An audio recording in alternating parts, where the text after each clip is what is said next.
how do you know your marketing plan is working? You can spend so much time doing all these different things. I know I have done that in the past, throwing spaghetti against the wall, trying all sorts of things to see what works in my marketing. But I want to talk today about how to know that your marketing is working and some key factors that you can look at today to know what to change in your marketing from here on out. If you don't know me, I'm Kelly from zynnyme. I'm one of the halves of the partnership with Miranda Palmer. And we just finished up a private practice live challenge series where we talked about marketing. And one of the things that we focus on in this series is the marketing plan. And oftentimes people think we're going to just go over, do X, Y, Z. But the truth is, going over an absolute perfect formula will never work for any business because every business is different and your needs and objectives are going to be different. So I want to go over how you know it's working and the numbers to look at. This can be kind of the boring part because many people want to just create and hope that it works. But I want you to feel confident knowing what works, what doesn't, so you don't waste your time. You know? Down with that? So ultimately, a marketing plan that works results in what? Your ideal clients calling so that you can work with them, do the great work that you do, they get great outcomes, you get an income, and you stay inspired and passionate about the work. You're not burnt out because you've set up a business knowing how many clients you need, what is the right kind of balance with your caseload so that you can have time for preparing clinically, also taking care of your own personal life and being fully present for your clients, whether they're your first session or your last session of the week. So that is your ultimate goal. But you can try all these different things from online and offline marketing. And ultimately, people don't always know that what activity they're doing, if it's working or not. They know the phone's ringing. They know that they're getting some of their ideal clients, but they don't know why. They don't always know what is working. So I want to talk to you about being more intentional in your marketing plan and the data that you want to take a look at so that you can be empowered in knowing what's working. Planning your marketing is not a day-by-day thing. We recommend in boot camp that you do it quarterly. Ultimately, when you sit and plan, part of the planning process is an analysis process. I want you to sit down and think about the past 3 months. What marketing activities have you done? Where is your time gone? What have you enjoyed? What do you feel has gotten the phone ringing? Now that's where people get stuck sometimes. They're like, I don't know if that worked or not. I enjoyed that or I hated it. Or, there's a lot of confusion about, I did all these things, the phone's ringing, but I'm not sure what to keep doing, what I can eliminate, what I can delegate, and what I need to continue to pursue. All of your marketing activities, whatever you're doing, need to be measurable in some sense. So if you're going to do, for example, directory, how would you measure that? First, you would look at how many people are in your area on that directory, how many people are in your specialty on that directory. Then you would know if there is room for you in there. If some people have zip codes where they are like on the 10th page because it's so saturated, and they decide, okay, I'll do a test because I have a free coupon for this directory. But after that, if I don't show that I have some data proving that I got calls from this directory, I'm going to let it go.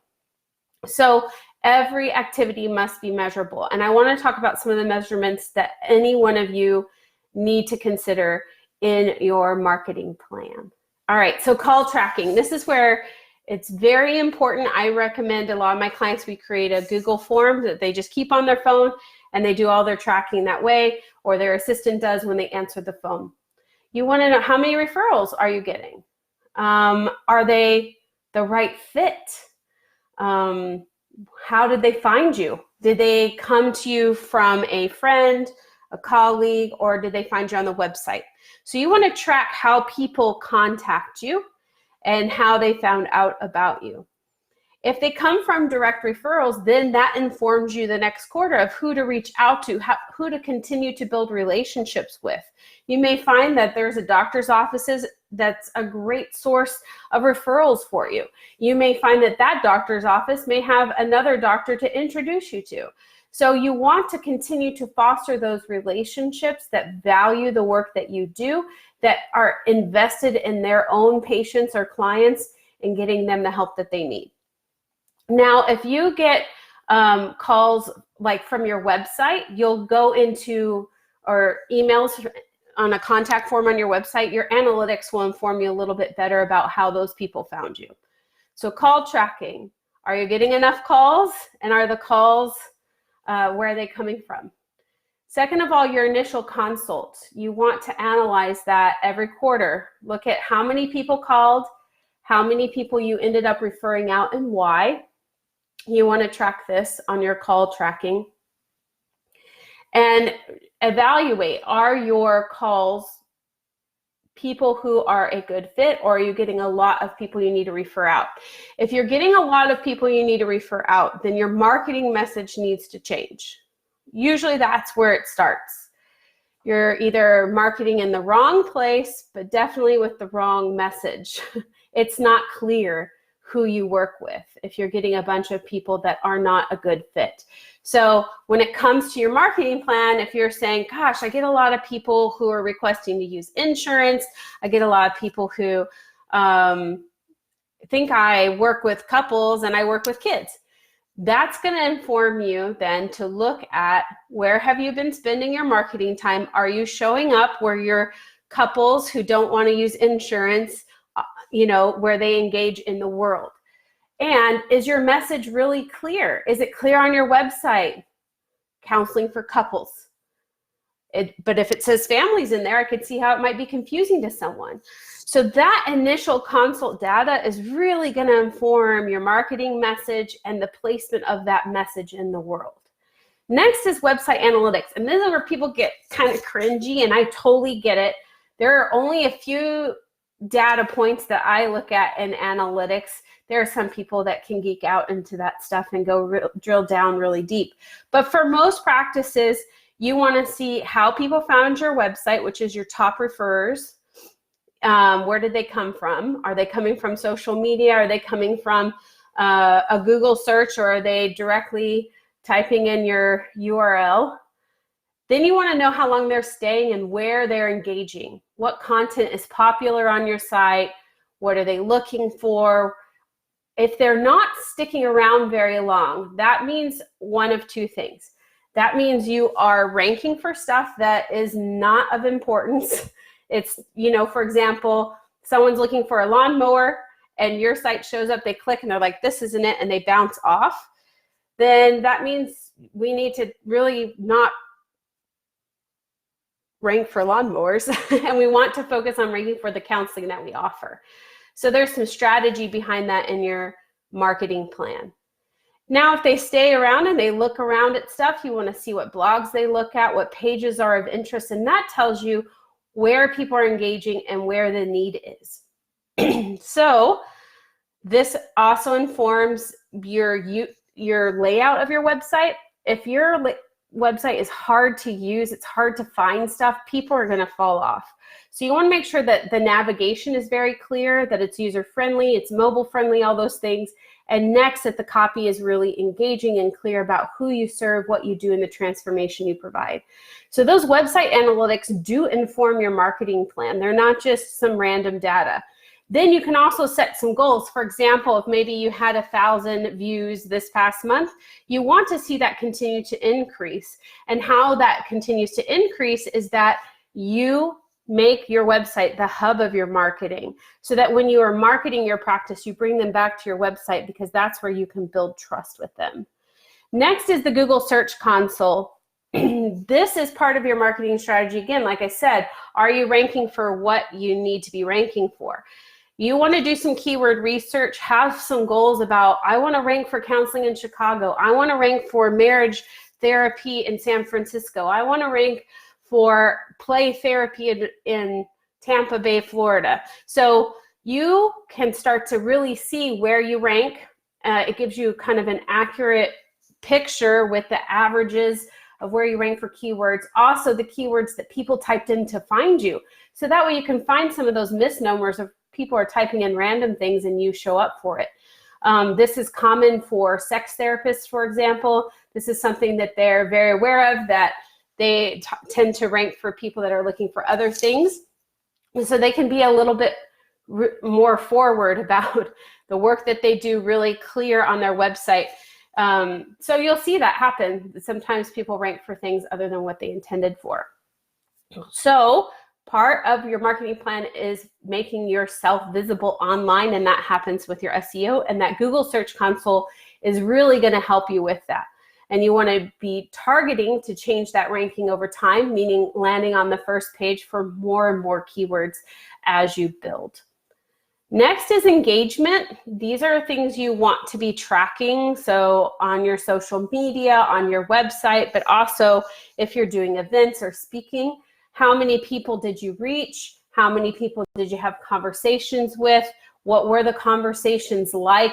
Did you have a call to action? Were you really clear about their next steps? So for example, if you go to a conference and you are speaking or you're networking, are you capturing emails? Are you sending them to your website after? Are you following up with the relationship and things like that? Are you engaging where your ideal clients hang out as well?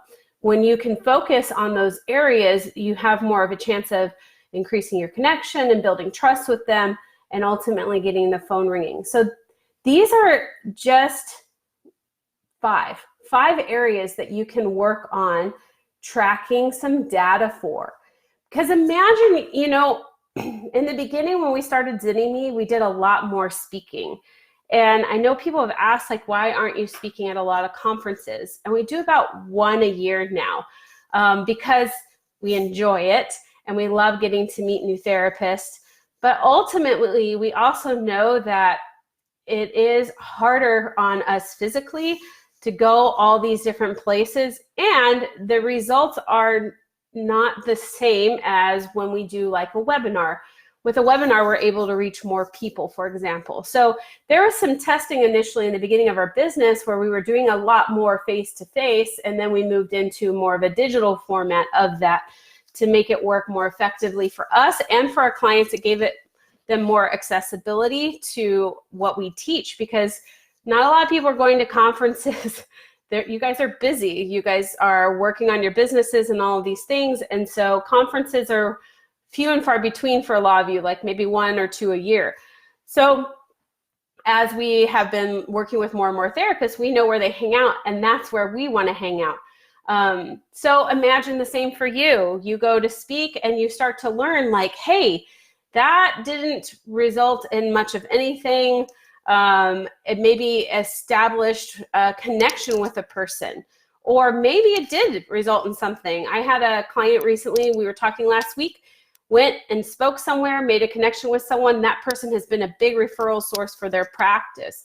So when you track and you look at the outcomes of each activity, that can tell you where to spend your time and where to let go of some things. You do not have to do all the things.